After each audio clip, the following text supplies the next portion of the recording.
Welcome to Bomo Bespoke. So previously on this channel, we made the pattern for a pair of loafers.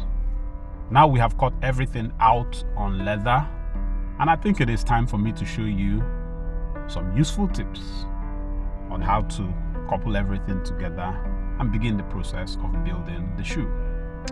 So tip number one, you have to be mindful of printed leather. You have to match them properly, place them properly. Tip number two, you have to mark and measure everything. You see that in this case, I have marked out the centers, I have marked out the points where everything slots together. You also do the same. Tip number three is a very important tip. You can never hope to achieve very good finishing without having skived your uppers. So never skip skiving, particularly those parts that overlay each other. In tip number four, I think it's tip number 5, we will talk about the process of overlaying them. But before you even lay leather on top of leather, you have to have skived very well. Skiving is difficult, I must tell you, but it is not insurmountable. What I tell my students is that if you take at it bit by bit, like you see that I'm doing here, you skive out inch by inch by inch by inch by inch. That way you are not exposing yourself to too much risk, and you're able to do it actually very well, and you can get it all done. If you practice and practice and practice, you can actually get it done. All you need is very sharp knives, and you will be able to skive just like a pro in no time. I have videos on how you can construct your own knives, how you can sharpen them, and how you can deploy the skill of skiving. So you try it out and get on with it. Just pay attention and bear in mind that skiving flimsy leather is much more difficult than skiving thicker leathers. Tip number 4, sometimes you would have raw edges. You should treat them. In this case, this leather that I'm using is actually quite flimsy. I would reinforce it before I start lasting the shoe, but then which is actually the reason why I'm not finishing the raw edges yet. But let's talk about tip number 5. When you're applying your glues to your stitching allowances, be very, very mindful that you don't overshoot those allowances. Stay within the allowance. That way you are not having so much problem when you are ultimately doing your finishing, and then your work is actually very clean and you're not having to exert so much effort in trying to clean out several glue stains all over your uppers. Now let's talk about overlaying leather on leather. The process I deploy is what I call the center first method. So you lay in the center, what appears to be the center, then you add in the outermost, the farthest part of what needs to be held on. Then you flip over the thing a little bit and then lay on the thing. So I said it is the center first method. You lay on the center, you take the farthest part of one side and lay that down, and then you do the same for the corresponding side that you hadn't done. As you can see, the upper is looking quite well. I like the way it is looking, but let's demonstrate that center first method once again, but not until we've finished lightly tapping down what we already did. So the center first method, again, you lay in the center, the farthest part, flip up a little bit and lay the rest down, the farthest part again, flip up and lay it down, right? So that was just a fast-paced demonstration of the process. So let's go to tip number 7. Be mindful of your threads. I will recommend that you match the color of thread that you're using with the color of the upper. And that quickly brings us to tip number 8, which is that leather prefers slow and steady to fast and furious. Tip number 9 is always do a test stitch, and then of course we would also take tip number 10 while we are doing our test stitch. Always ensure that you have some kind of like a stitching guide. The medial claw, the right side claw of your presser foot, many times can actually serve as your stitching guide. So I'll show you again how I use that right claw, the medial claw, as my stitching guide in this instance. So you can see that all I need to do is to align that right claw to the edge that I don't want to overshoot. As you can see, the finger pointing at there, and that basically becomes my guide, and with that way I can actually stitch in straight lines without having to have marked anything out. You can see that the stitch is actually straight. And that brings us to tip number 11. Your back seams need to be hammered down properly. Meanwhile, the hammering shouldn't be quite heavy hammering, just light taps to flatten it down and to just lay it out properly. I guess that will bring us to tip number 12. The covering of your back seam can actually be laid on using that same center first method that we spoke about. So as you can see, all I need to do in this case is to fold it at the center like so, lay on the center first, and just align that center to the back seam, and then I can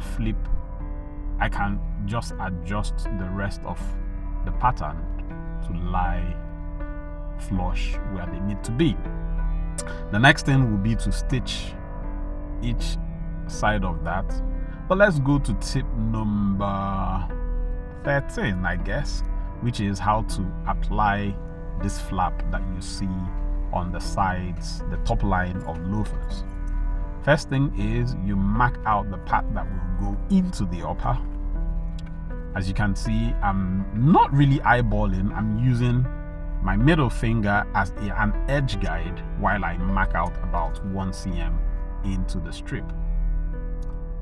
Then I cut that angle, which is at the beginning part of the strap. Cut it out and trim the edge like so. And then, having applied glue to the top line, I would also apply some glue to this part that goes into the upper, as you see that I'm doing right about now.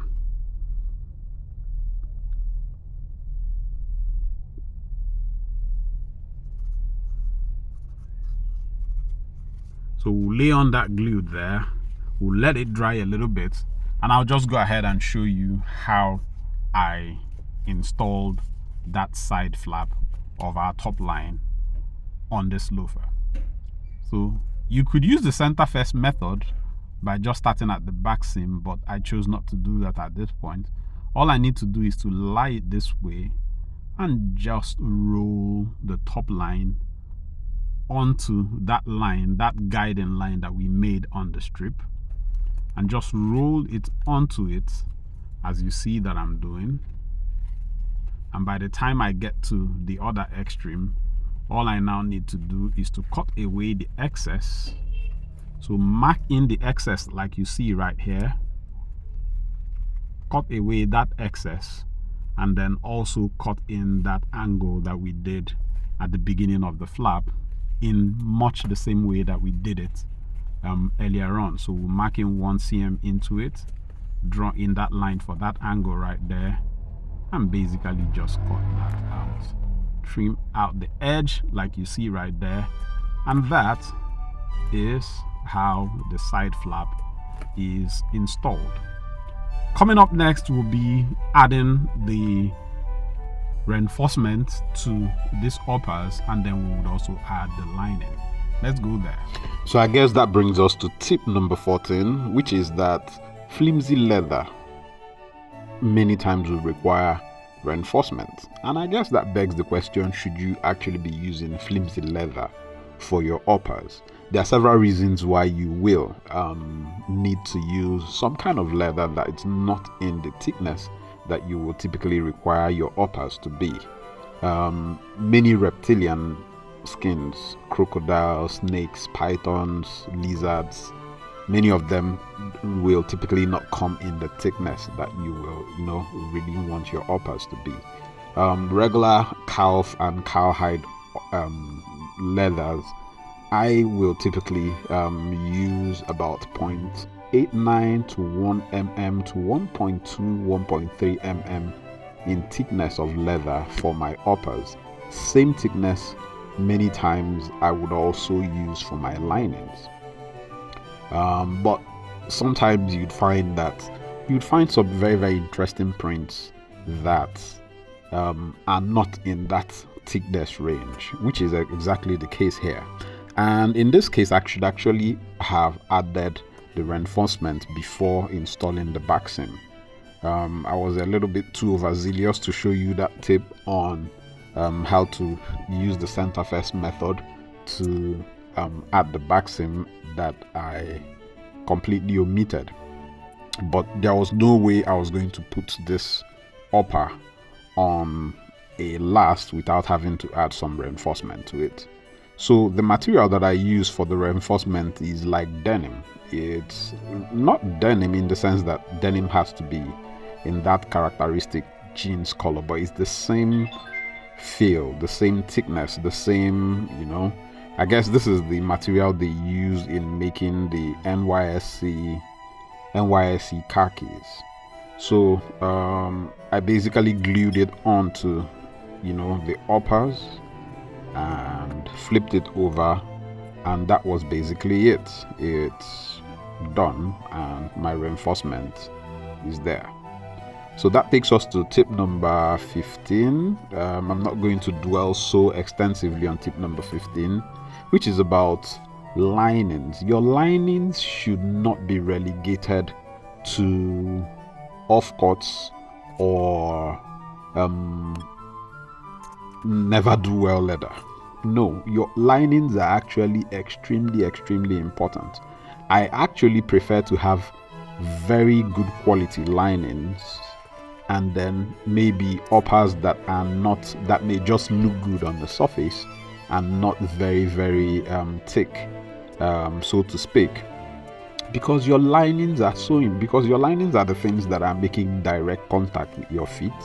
And if we go with the idea that the comfort, the health, and the overall experience of the customer is more important than trying to impress the outside world, then I think it makes sense to use linings that are of good quality, being that the linings are the things that make contact with the skin and the body of the customer. So if the customer is king, the lining should also be king. So use good quality linings, install them properly, and because you're going to actually be pulling quite really hard on your lining to have the shoe lasted properly, you should, of course, again, that's another reason why you should invest in using good quality lining leather. I do not use any other material other than leather in shoe making and shoe construction, whether for linings or for uppers. Of course, I could use rubber for the soles. In fact, I prefer to use old tire, repurposed tires for my Goodyear welted construction soles. But for the uppers and the linings, I use real leather, and exclusively real leather. I won't use faux leather or any of those materials, whether they call them fiance or what. No, I don't do all of those. I simply rely on leather and only leather. So as you can see here, going ahead to install the linings. Just watch and see how I install that. You flip it over and basically just draw on it lengthwise, and everything will just lie in place and will lie flush. So that's it, ladies and gentlemen. These are the uppers. I think they turned out well. There's a particular reason I chose this nude printed leather. It's actually in preparation for our finish work classes, where we hope to do coloring and patina on this pair of shoes. That class is going to be in April, so if you haven't signed up, we'll put a link for how you can sign up in the description. Do sign up, and if you're not a member of the channel yet, consider subscribing. God bless you.